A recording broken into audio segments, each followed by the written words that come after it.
Hello dear students, welcome in English class. Today topic is related to transformation. This topic is very important for the students of intermediate course as well as it is important for competitive exam. Today I will teach you how to transfer exclamatory sentence into assertive. आज का topic है transformation के अंतर्गत exclamatory sentence से assertive sentence का निर्माण करना। यह टॉपिक इंटरमीडिएट कोर्स के लिए महत्वपूर्ण है, इंटरमीडिएट के विद्यार्थियों के लिए महत्वपूर्ण है, साथ ही साथ ये किसी भी प्रतियोगी परीक्षा के लिए भी महत्वपूर्ण माना जाता है। इससे क्वेश्चन पुटअप होते हैं। जैसा कि एक्सक्लेमेटरी मीन्स होता है भाव सूचक, तो एक्सक्लेमेटरी टू असर्टिव भाव सूचक से साधारण वाक्य बनाना। असर्टिव मीन्स साधारण, जिसमें अफर्मेटिव भी हो सकता हो, नेगेटिव भी हो सकता। तो भाव सूचक से साधारण वाक्य का निर्माण हम कैसे करेंगे, आज इसकी टीचिंग आपको प्रोवाइड की जा रही है। जैसा कि एक्सक्लेमेटरी सेंटेंस कई तरह के होते हैं, जिसमें फर्स्ट पॉइंट है यदि वाक्य की शुरुआत हाउ अथवा व्हाट अथवा व्हाट एंड से। आपके सामने तमाम ऐसे वाक्य आते होंगे जिनकी शुरुआत हाउ अथवा व्हाट ऐसे होती होगी और उस वाक्य के अंत में एक्सक्लेमेशन मार्क भाव सूचक चिन्ह लगा रहता है, तो आप पहचान जाते हैं कि वह भाव सूचक वाक्य। अब ऐसे वाक्य हों, उन्हें असर्टिव में चेंज करना हो तो कैसे हम चेंज करेंगे, इसे आपको बताया जा रहा है। ध्यान से सुने, वीडियो को ध्यान से देखें तो निश्चित रूप से आपके समझ में आएगा। जैसा कि एग्जांपल दिया है, what a great man he is. तो इस वाक्य की पहचान देखिए, कर्ता यहाँ है और वर्ब यहाँ लास्ट में, और यहाँ एक्सक्लेमेशन मार्क भाव सूचक चिन्ह लगा। अब इस वाक्य को you have to change into assertive. Assertive में चेंज करना, तो कैसे करें, इसमें करना क्या है। इसमें असर्टिव में चेंज करते समय सबसे पहले ध्यान देना होगा कि व्हाट और हाउ वाक्य में हो तो वह रिमूव हो जाएगा, तो व्हाट और हाउ विल बी रिमूव। अब जो शेष बचेगा उसे असर्टिव का स्वरूप देंगे। असर्टिव का स्वरूप का मतलब कर्ता, सब्जेक्ट, तब वर्ब क्रिया, उसके बाद ऑब्जेक्ट कर्म, अर्थात कर्ता तब क्रिया तब कर्म, ऐसा वाक्य को सही ढंग से स्वरूप दे देंगे, तो असर्टिव का स्वरूप ले लेगा। लेकिन और साथ ही साथ क्या करना है उसमें, साथ ही साथ वाक्य में एडजेक्टिव वर्ड के पहले एडवर्ब वेरी का आप यूज करेंगे। कभी कभी वेरी का यूज होता है, कभी कभी ग्रेट का यूज हो जाता है, ओवर का यूज हो जाता है, एक्सट्रीमली का यूज हो जाता है। जैसा वाक्य हो उसी तरह से अधिकतर वेरी का यूज हम करते हैं, लेकिन कभी कभी वेरी का यूज सुटेबल नहीं होता है, तो ओवर, ग्रेट, एक्सट्रीमली आदि शब्दों का यूज किया जा सकता है। तो यहाँ पर ऐसे कुछ वाक्य हैं जिसमें वेरी का ही प्रयोग सुटेबल है। जैसे लिखा what a great man he is, तो आपको बताया गया व्हाट रिमूव करिए, अब बचा ग्रेट मैन ही इज। अब आपको बताया गया कि कर्ता क्रिया कर्म का स्वरूप दीजिए। इसमें कर्ता कौन है, ही, तो ही, उसके बाद कर्ता के बाद क्रिया का नंबर आता है, क्रिया है इज, ही इज। अब कर्ता क्रिया हो गया, कर्म बचा, अर्थात सब्जेक्ट और वर्ब हुआ, ऑब्जेक्ट शेष है। तो ऑब्जेक्ट यहाँ ग्रेट मैन, तो आपको बताया गया कि आप वेरी का यूज करें, तो ही इज अ, अब एडजेक्टिव वर्ड के पहले very, he is a very great man.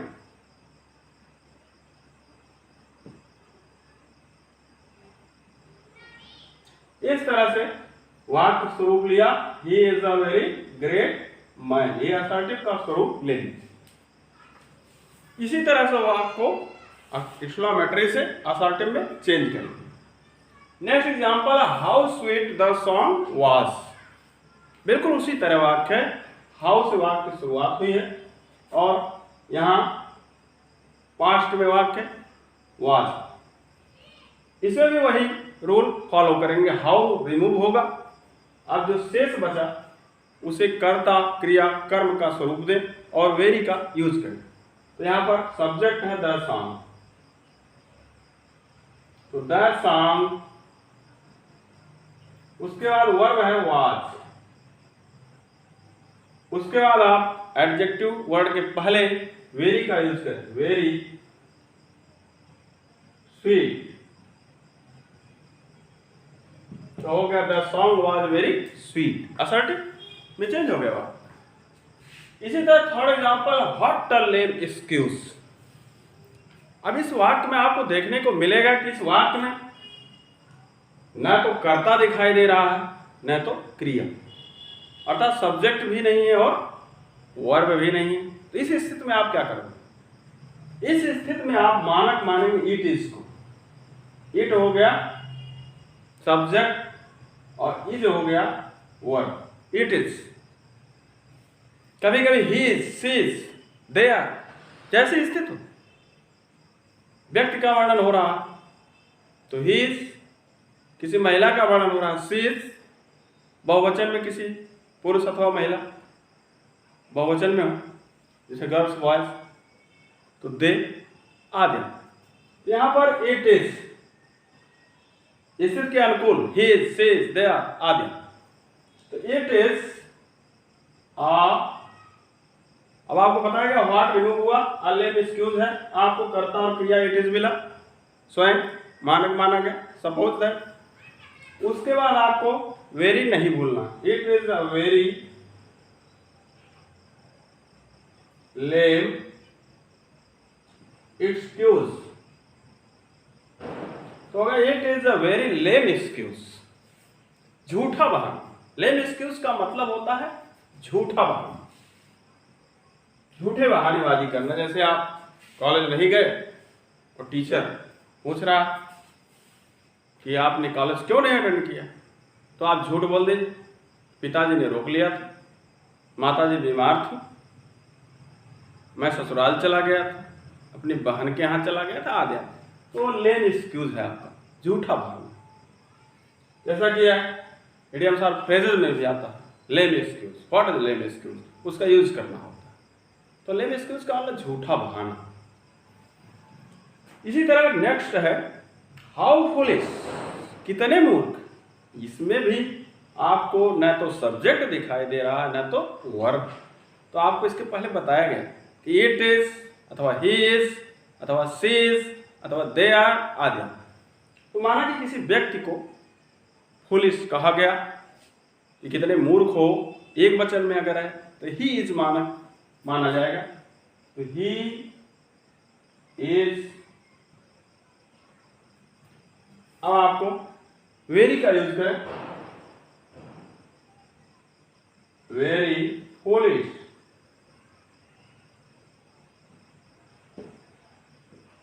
ध्यान रहे किया एक्सक्लेमेशन मार्क भी हटेगा क्योंकि असर्टिव का स्वरूप लेगा, तो यहाँ फुल स्टॉप रहेगा, आप यहाँ मार्क हटा देंगे, रिमूव कर देंगे। तो व्हाट और हाउ भी रिमूव होगा और यह मार्क भी रिमूव होगा और वाक्य असर्टिव का स्वरूप लेगा कर्ता क्रिया कर्म के रूप में और वेरी का यूज किया जाएगा। जिसमें कर्ता क्रिया ना हो तो आप मानक मानेंगे it is, he is, she is, they are आदि। इस तरह से आई होप आपके समझ में आ गया होगा कि किस तरह से हाउ अथवा व्हाट से शुरू होने वाले वाक्यों को हम असर्टिव का स्वरूप देंगे। अब नेक्स्ट रूल है, यदि वाक्य की शुरुआत यलास अथवा आ अथवा हुर्रा अथवा हा से, तो पहले बता दिया जाए एलास और आह और हुर्रा और हा का अर्थ क्या है। What is the meaning of alas, ah, hurrah, ha. Alas और आह ये दुख के सूचक और हुर्रा और हा जॉय के सूचक है, अर्थात खुशी के सूचक है, प्रसन्नता के सूचक है। अर्थात एलास और आ है तो इट इज सैड माना जाएगा और हुर्रा अथवा हा है तो इट इज जॉयफुल अथवा it is the matter of Joy माना जाए। तो एलास अथवा आह दुख सूचक, हुर्रा अथवा हा प्रसन्नता सूचक। जब वाक्य में एलास अथवा आह रहेगा तो उसके स्थान पर इट इज सैड दैट लिखा जाएगा। ध्यान दें, अगर वाक्य में एलास अथवा आह रहेगा तो असर्टिव जब हम बनाएंगे तो एलास अथवा आह के स्थान पर इट इज सैड दैट लिखा जाएगा। और अगर हुर्रा अथवा हा रहा जो प्रसन्नता सूचक है तो it is the matter of joy that, it is the matter of joy that अथवा direct it is joyful that, ऐसा लिख सकते हैं। तो जैसा कि एग्जाम्पल है, फर्स्ट एग्जाम्पल है alas she died so young. दुख की बात है कि वह अपनी इस युवा अवस्था में ही मर गई। भाव सूचक वाक्य है और इसमें दुख व्यक्त किया गया है किसी व्यक्ति के द्वारा। तो आपको बताया गया कि जब एलास से शुरुआत हो तो आप एलास के स्थान पर इट इज सैड दैट लिखें। तो इसको असर्टिव में चेंज करेंगे तो होगा इट इज सैड दैट। आप एलास के स्थान पर इट इज सैड दैट लिखें। यह दुख की बात है कि, दैट का की। अब उसके बाद जो शेष वाक्य है उसे ज्यों का त्यों ही लिख दें। She died so young।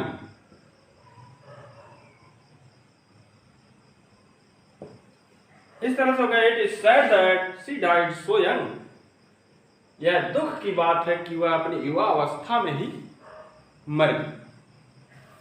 इसी तरह अगर आह भी आएगा तो भी वो दुख सूचक है, उसके स्थान पर भी it is sad that he लिखा जाएगा और शेष वाक्य को ज्यों का त्यों लिख दिया जाएगा। अब नेक्स्ट एग्जांपल जॉय का है, प्रसन्नता सूचक वाक्य। जैसा कि यह लिखा hurrah we have won the match. यहां पर खुशी व्यक्त कर रहा है कोई ग्रुप, कह रहा हमने तो मैच जीत लिया। तो यहां खुशी प्रसन्नता दिखाई दे। आपको बताया गया ऐसी स्थिति में it is the matter of joy that अथवा it is joyful that. Hurrah के स्थान पर तो हा के स्थान पर लिखेंगे, उसके बाद जो शेष है उसे ज्यों का त्यों। तो it is the matter of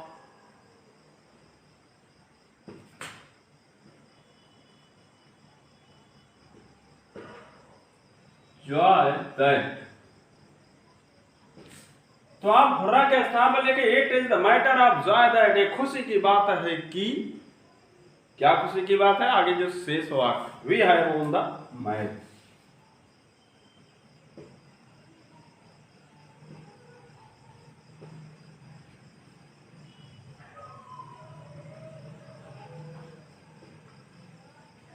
इस तरह से जो रूल्स आपको बताए गए you have to follow them to change exclamatory sentence into assertive.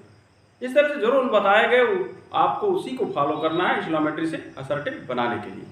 अब इसके बाद कुछ शेष और रूल्स हैं जिन्हें आपको बताया जा रहा है, आप ध्यान से सुने देखें, निश्चित रूप से समझ में आएगा। नेक्स्ट रूल है यदि वाक्य की शुरुआत ब्रेव अथवा वेल से, एक्सक्लेमेटरी सेंटेंस यदि ब्रेव अथवा वेल डन से शुरू हो तो यह माना जाएगा कि वह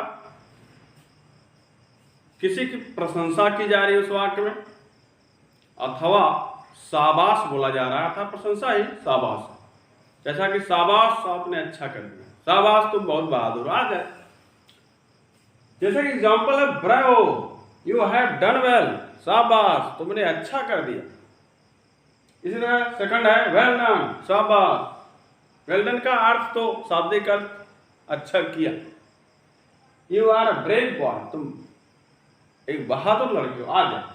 इसी तरह से अगर प्रेज रहे अर्थात प्रशंसा की गई होगी तो उसमें ब्रेव अथवा वेल डन मिलेगा। ऐसे वाक्यों को असर्टिव में चेंज करने के लिए यदि वाक्य में सबसे पहले एक्सक्लेमेशन मार्क के पहले ब्रेवो अथवा वेल डन हो तो इनके स्थान पर it is the matter of praise अथवा इट इज प्रेजिंग अथवा it is the matter of praise लिखेंगे और शेष वाक्य ज्यों का त्यों लिखेंगे।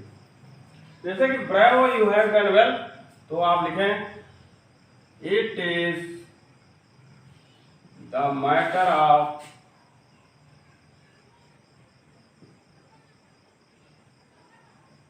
प्रेज,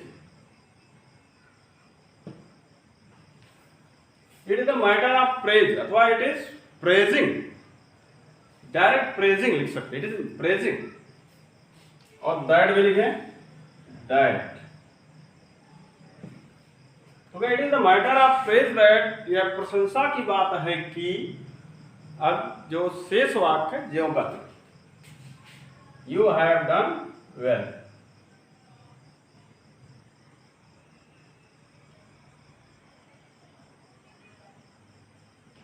इस तरह हो गया it is the matter of praise that you have done well अथवा it is praising that you have done well.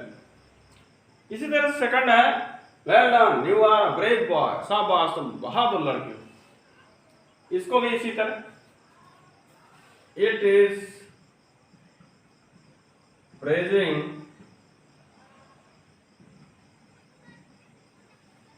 Matter of praise अथवा प्रेजिंग दैट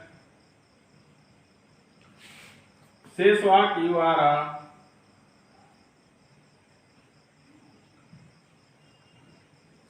ब्रेव बॉय। तो it is praising that you are a brave boy, यह प्रशंसा की बात है कि तुम एक बहादुर लड़के हो। इस तरह से ब्रेवो अथवा वेल डन से यदि वाक्य की शुरुआत हो तो असर्टिव में इसी रूल के अकॉर्डिंग चेंज नहीं करेंगे सेंटेंस। नेक्स्ट बोले यदि वाक्य की शुरुआत ओ दैट अथवा वुड दैट से, ओ दैट और वुड दैट मीन्स काश, जिसे कहते हैं काश मैं धनी हो जाता, काश मेरा भाई विधायक हो जाता, आज जो भी मन की इच्छा यहाँ व्यक्त की जाती है तो ओ दैट अथवा वुड दैट एक्सक्लेमेटरी सेंटेंस में बोला जाता है। जैसा कि एग्जाम्पल है O that I were young again, अरे काश मैं पुनः जवान हो जाऊं, युवा हो जाऊं, काश मैं पुनः युवा हो जाऊं। यहां पर इच्छा व्यक्त की गई व्यक्ति की, यहां एक्सक्लेमेटरी के रूप में भाव व्यक्त किया अपना अंदर से कि वह पुनः जवान हो जाए, तो काश मैं पुनः युवा हो जाऊं। तो ऐसे वाक्यों को ओ दैट अथवा वुड दैट के स्थान पर आई विश दैट लिखा जाए और शेष वाक्य ज्यों का त्यों लिख लिया जाए। तो पहला है ओ दैट, तो आप लिखा आई विश दैट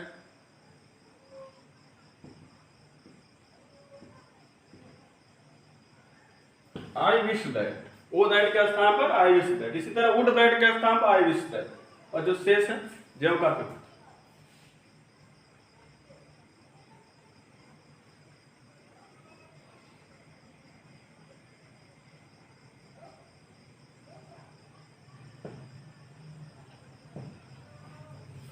तो I wish that I were young again. कुछ लोगों को संदेह होता होगा कि वर का यूज क्यों किया गया। तो जहां काश का अर्थ निकलता है वहां पर चाहे सिंगुलर नंबर हो चाहे प्लूरल नंबर का सब्जेक्ट हो, उसके साथ वर का ही यूज किया जाएगा। होता, काश मैं प्रधानमंत्री हो जाता, would that I were the prime minister. काश मेरा भाई परीक्षा पास हो जाता था, पास कर लेता। इसी तरह कोई भी काश वाला रहेगा, अगर वहां पर वर्ब का यूज किया जाएगा वाज वर्ब के रूप में, तो वर ही यूज किया जाएगा, वही सुटेबल होगा। तो होता का अर्थ निकालेगा। इस तरह से जैसे काश में विद्यालय का प्रधानाचार्य हो जाता, तो वुड दैट अथवा वो that I were the principle of the college. अथवा ही के साथ भी, ही भी एक वचन है, उसके साथ भी वर का यूज किया जाएगा, यानी सिंगुलर हो या प्लूरल वर का ही यूज होगा, इसलिए यहाँ कोई संदेह नहीं होना चाहिए। तो I wish that I were the young again. Next है would that I had not wasted my time, काश मैं अपना समय न खोता। यहां भी वही रूल फॉलो किया जाएगा, वुड दैट के स्थान पर आई विश दैट।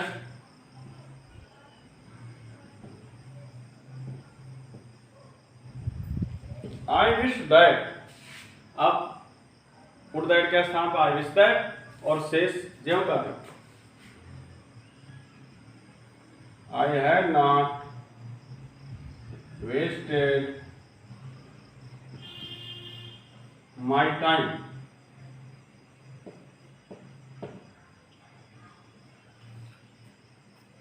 तो हो गया I wish that I had not wasted my time. ऐसे वाक्यों में लास्ट में एक्सक्लेमेशन मार्क होता है, जब असर्टिव में चेंज करेंगे उसे रिमूव कर देंगे और फुल स्टॉप कर देंगे। नेक्स्ट रूल है यदि वाक्य की शुरुआत ओह से हो, ओ एच, ओह से, तो सरप्राइजिंग माना जाता है, आश्चर्य की बात माना जाता है। जैसे example, O it was a very dreadful dream, अरे यह बहुत भयानक स्वप्न था। यहां सरप्राइजिंग, तो इट इज सरप्राइजिंग।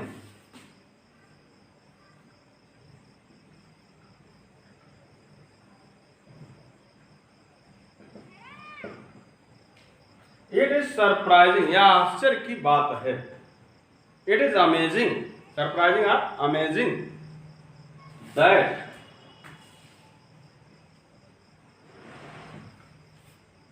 अब जो शेष वाक्य है ज्यों का त्यों, it was a very dreadful dream.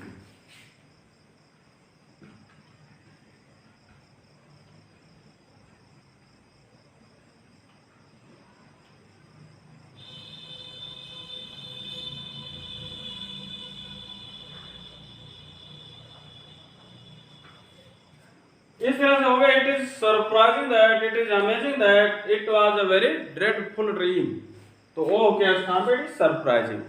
इसी तरह एक्सक्लेमेटरी सेंटेंस में जो भाव आएगा उसी भाव को असर्टिव सेंटेंस में शो किया जाएगा, जैसा कि यहाँ it is surprising, it is sad, it is joyful आदि। इसी तरह घृणा की बात हो, it is hating, it is disgusting, it the matter of disgust आदि।